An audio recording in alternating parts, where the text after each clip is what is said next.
இது பார்த்தீங்கன்னா, ப்ராப்ளம் தான் நமக்கு பெருசா தெரியும் இதோட ஆன்சர் ரொம்ப சிம்பிள் தான். புரிஞ்சுக்கிட்டோம்னா போதும். சரியா? ஸோ என்ன கொஸ்டின் குடுத்துருக்காங்கன்னு பார்த்தோம்னா, a contractor uses the expression 4x² அதாவது 4x² plus 11x plus 6 to determine the amount of wire to order when wiring the house. If the expression comes from multiplying, எது ரெண்டு தான் மல்டிப்ளை பண்றாங்கன்னா ரெண்டு டேர்மை நம்ம மல்டிப்ளை பண்றாங்க. எது ரெண்டு டேர்ம் பார்த்தீங்கன்னா multiplying the number of room times the number of outlets. So number of rooms number of outlets எல்லாத்தையும் மல்டிப்ளை பண்ணுறதுனால நமக்கு டேர்ம் வருது. And he knows the number of rooms. So number of rooms வந்து X plus 2. அப்போ இது number of outlets எவ்வளோன்னு நமக்கு தெரியாது. இப்போ இது ரெண்டுத்தையும் மல்டிப்ளை பண்ணும்போது இது நமக்கு கிடைக்குது. அதாவது என்ன சொல்றாங்கன்னா எக்ஸ் பிளஸ் 2 இது ஒரு ஃபேக்டர். இது மல்டிப்ளை பை என்னன்னு நமக்கு தெரியாது. தட் இஸ் ஈக்குவல் டு என்ன கிடைக்குதுன்னு சொல்றாங்க 4x² plus 11x plus 6 இருக்குன்னு சொல்றாங்க.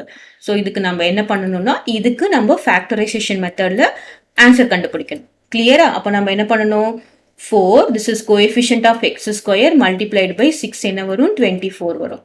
இங்க என்ன இருக்கு 11. ரைட்? இப்போ நம்ம எது ரெண்டுத்தையும் மல்டிப்ளை பண்ணா 24 வரும் பாருங்க. 8 multiplied by 3 is 24. அப்போ 8 plus 3 என்னது 11 வருமா? ஸோ நம்ம இது எப்படி எழுதலாம்னு பார்த்தீங்கன்னா 4x². I am splitting the middle term. அப்போ என்ன வரும் plus 8x plus 3x plus 6. Okay. So இங்கே 6 4 24 போட்டோம்னு சொல்லிட்டு இங்கே 24 போட்டக்கூடாது 6 தான் போடணும். இப்போ நம்ம 4x காமனாக வெளியில் எடுக்கலாம். வெளியில் எடுத்தா என்ன வரும்? இங்கே x இருக்கும், இங்கே plus 2 இருக்கும்.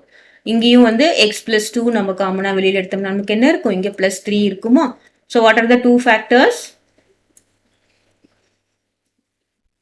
So this is equal to x minus 2, x plus 2, x plus 2 காமனா இருக்கு. நம்ம x plus 2 வெளியில எடுத்தோம்னா இங்க என்ன இருக்கு? 4x இருக்கு, இங்க என்ன இருக்கு? plus 3 இருக்கு. So நமக்கு one of the factor is x plus 2 கொடுத்துட்டாங்க. அப்போ நமக்கு இங்க என்ன இருக்கும் அப்படின்னு பார்த்தோம்னா 4x plus 3. So the answer is 4x plus 3. Clear?